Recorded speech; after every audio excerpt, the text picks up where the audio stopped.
গাড়ি তো বন্ধ ছিল। আমি তো 15 মিনিট গাড়ির ভিতরে বসেই ছিলাম। গাড়ির ভিতর গরম দেখে আমি নামে গেছি। নামে যাওয়ার পরে পল্টনে বসেছিলাম। এই 2 মিনিট পরে এই ঘটনা ঘটছে। আমি গাড়ির ভিতরে আমও ছিলাম। আমি যেভাবে বসেছিলাম আমার বাড়ানোর কোনো ওয়ে ছিল না। আমি মরে যেতাম, নির্ঘাত মৃত্যু। ড্রাইভার হাতে আমি কথা বলছি। ড্রাইভার আমার বলছে ওই ব্যাগটা কইছে ভাইয়া তুমি ব্যাগটা আমার গাড়ির পিছনে রাখো, মানে আমার সিটির পিছনে রাখো। আমি বাসের মাথায় এই পাশে বাড়ি খাইতেছি, ওই পাশে বাড়ি খাইতেছি, আমার দুধে কান দিয়ে অজালে রক্ত পড়তেছে, তাও আমি সন্তান দুধে রাস্তা না।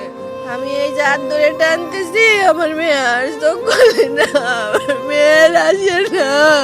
কাজ তাপড়াইতেছি, আমি সন্তান বাড়াবের পারতেছি না। আমি কত পানি খাইছি, তাও আমার সোয়ার আমি ধরে রাখতে পারিনি। হাতটা ছেড়ে দিল, আমি আর তখন আমার ব্যালেন্স নিচের দিকে রাখতে পারি নাই। জানলা দিয়ে না কি দিয়ে বেরোইছে আমি বলতে পারবো না ভাই। গাড়ি স্রোত করে যায় সেটা ওই প্লাটনের যে একটু উঁচা আছে ওটার সাথে যায় ধ্রাম করে বাড়ি লাগে সেটা আমি সহ। আমি ওই সময় ওইখানেই যখন পানিতে পড়লো, পানিতে পড়ার সঙ্গে সঙ্গে আমার ওয়াইফ ছিল, আমার শাশুড়ি ছিল, খালা শাশুড়ি। সিটের থেকে যায় সে যে সামনের যে গ্রিল, ওই গ্রিলের উপরে যে ধাক্কা খেয়ে পড়ে গেলাম। আমার ওয়াইফ মা বলে চিৎকার দিল, ওই আমার ছেলের হাত ছুটে আমি যাই সেটা ওর সাথে বাড়ি খেলাম। আসসালামু আলাইকুম দর্শক, আপনারা সকলে ইতিমধ্যে জানেন যে দৌলতদিয়ায় খুবই মর্মান্তিক বাস দুর্ঘটনা ঘটেছে। দর্শক, সেই দুর্ঘটনা থেকে কয়েকজন যাত্রী অলৌকিক ভাবে বেঁচে ফিরেছে। দর্শক, কিভাবে তারা বেঁচে ফিরলো জানলে আপনারা অবাক হতে বাধ্য হবেন। তো দর্শক, চলুন বিস্তারিত আমরা দেখে আসি। বাসের মাথায় এই পাশে বাড়ি খাইতেছি, ওই পাশে বাড়ি খাইতেছি, আমার দুধে কান দিয়ে অজালে রক্ত পড়তেছে, তাও আমি সন্তান দুধে রাস্তা না। আমি এই যে হাত ধরে টানতেছি, আমার মেয়ে আর চোখ খুলে না, আমার মেয়ের আসে না। কাজ তাপড়াইতেছি, আমি সন্তান বাড়াবের পারতেছি না। আমি কত পানি খাইছি, তাও আমার সোয়ার আমি ধরে রাখতে পারিনি। বাসে উঠছি, বাস চলছে। ফেরিঘাটে যায় আধা ঘন্টা জ্যামে বসেছিলাম। প্রথম ফেরি আইছে, ফেরি ভরে গেছে, ফেরিতে চড়বার পারি নাই আমরা। পরে ওই ফেরি ছাড়ে দেওয়ার পরে আর একটা ফেরি আইছে, বাস এমন জোরে দিছে টান, মানে যত পাওয়ার ছিল সব পাওয়ার দিয়ে টান দিয়ে উঠে বের গেছে, আর উঠা বের করে না। পানির তলে চলে যাইতেছে, সব কত ছোট ছোট বাচ্চা আচারে বিচরে করতেছে। আমার পাশে আমার মেয়ে রয়েছে, আমার বাচ্চা রয়েছে, আমি দুটো হাতে, আমি দুটো সন্তান আমি ধরে রাখছি। আমি বাসের মাথায় এই পাশে বাড়ি খাইতেছি, ওই পাশে বাড়ি খাইতেছি, আমার দুধে কান দিয়ে অজালে রক্ত পড়তেছে, তাও আমি সন্তান দুটো রাস্তা না। আমার এক হাত বাড়ি খায় আমার স্বামী ছিটকে চলে গেছে, আমার আর এক হাতে আমি আমার সন্তান ধরে রাখছি। আমার মেয়েটাও 4-5টা বাড়ি খাইছে মাথা, এ কোনো বাড়ি খায় বাঁচার সাথে, ওই কোনো বাড়ি খাতে খাতে আমার মেয়ের মুখ খান কালা হয়ে গেছে। আমার মেয়ের মাথার উপরে সিট ভাঙে পড়ছে, বড় সিপা, সেটা ভাঙে পড়ে ঘাড়ের পর পড়ে আমার মেয়েটা চোখ খান বুঝে এরম হয়ে গেছে।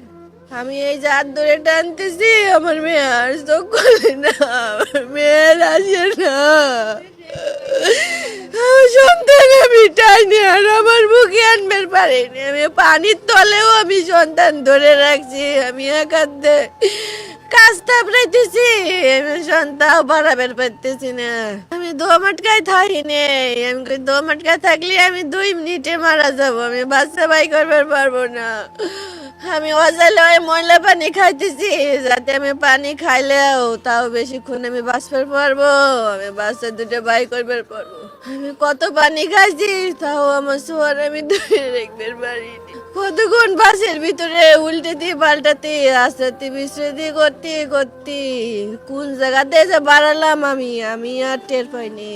আমি একদমই উঠে গেছি উপরে, উঠে আর আমার হুঁশ নাই, আমার দমটা বাড়াই গেছে, আমি আর ছায়া থাকতে পারি না, পানির উপরে ভাসতেছি।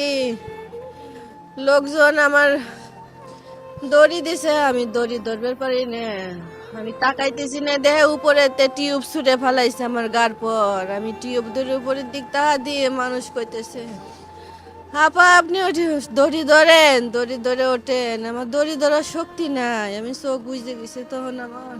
আমার চোখ বুঝে গেছে, তারপরে দড়ি ধরে রাখছি, 6-7 জন বেটা আমার টাইনে উঠেছে। আমার সাথে ছিল আমার বাসতে আমার মেয়ে। না আর বাই করতে পারিনি। ভাবছে সামনে ফেরিতে উঠতে পারে না, লোকজন চলে গেছে, আবার এই পরেও যদি না উঠি জোরে টান দিছে, সেই জন্য আগে আগে ঢুকবো, আগে আগে যাবো, সেই জন্য জোরে টান দিছে। তখন তো ভাই জানি না কিরা, কেউ কয় চালক নাকি নিচে নামছে, কেউ কয় হেল্পার বোঝে না, হেল্পারে টান দিছে, দেহে অত জোরে টান দিছে। আবার তো কেউ কয় ড্রাইভারই ছিল, ড্রাইভার বলে মারা গেছে।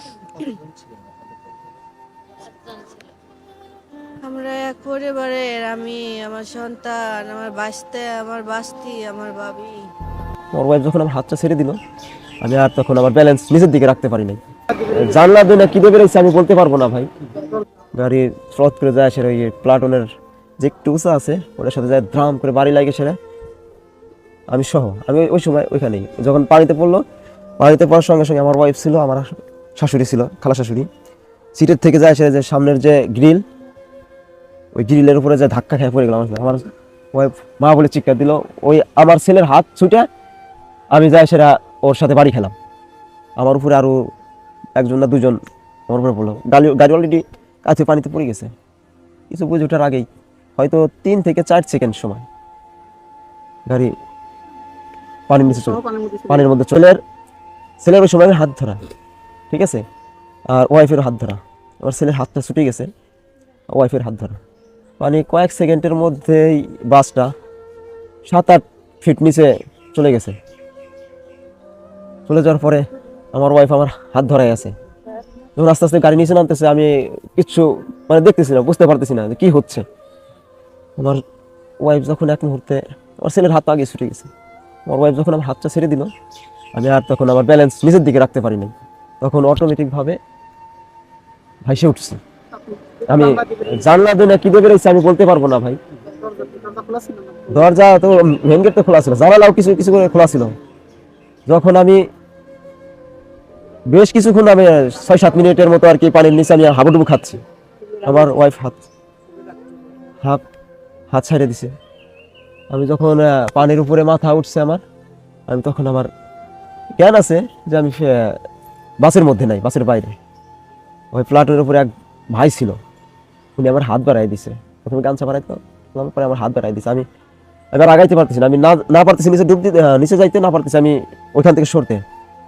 অনেক কষ্ট করে একটু এটি করে ভাই আমার হাত বাড়ায় ধরলো, বললো যে ভাই আপনি এইখানে ধরেন, এই প্লাটুনের পাশে একটু কাটা আছে, ঘাস কাটা আছে পানির নিচেই। ঠিক আছে, আমি তো গাড়ি থেকে বেরিয়েছি কিভাবে আমি বলতে পারি না। যখন ওই ভাই আমার হাত ধরছে, ভাই আমার টানতেছে, আমার বলতেছে আপনিই করেন, আপনি একটু চেষ্টা করেন। আমার শরীর ছাড়িয়ে দিচ্ছে, আমার একদম নিস্তেজ। পাশে থেকে আরও 1 না 2 জন এসে আমার টাইনে উঠাইলো। ওঠানোর পরে ওই সময় আমি অতটা সেন্স নাই আমার। 1-1.5 মিনিট পরে মোটামুটি আমার মনে হয়েছে যে আমার পকেটে ফোন আছে। 2টা ফোন, একটা হইতেছে ওয়াটার ফোন, আর একটা হইতেছে নর্মালি ফোন। 2টাই বের করলাম, বের করে দেখি যে একটা ড্যামেজ হয়ে গেছে, আর একটা সচল। পরে আমি ফোন দিলাম, আমার বাবাকে ফোন দিলাম, ফোন তুললো না। কখন দেখতে পাই আমরা রাত 3টের দিকে একজনের আর কি শনাক্ত করতে পারছি। আমি অসুস্থ, আমার নিয়ে এসে আমার শরীরে জ্বর চলে আসছে। তো সম্মানিত দর্শক শ্রোতা, আশা করি সম্পূর্ণ ভিডিওটি দেখেছেন এবং সবকিছু বুঝতে পেরেছেন। তো দর্শক, আজকের এই ভিডিও নিয়ে আপনাদের মন্তব্য কি? আপনাদের মূল্যবান মন্তব্য অবশ্যই কমেন্ট সেকশনে জানিয়ে দিবেন। আজকের এই ভিডিওটি ভালো লাগলে লাইক এবং শেয়ার করে দিন। আর হ্যাঁ, নিত্য নতুন আপডেট ভিডিও পেতে চ্যানেলটি সাবস্ক্রাইব করতে ভুলবেন না। দেখা হবে নতুন ভিডিওতে, ততক্ষণ ভালো থাকুন, সুস্থ থাকুন, ফি আমানিল্লাহ।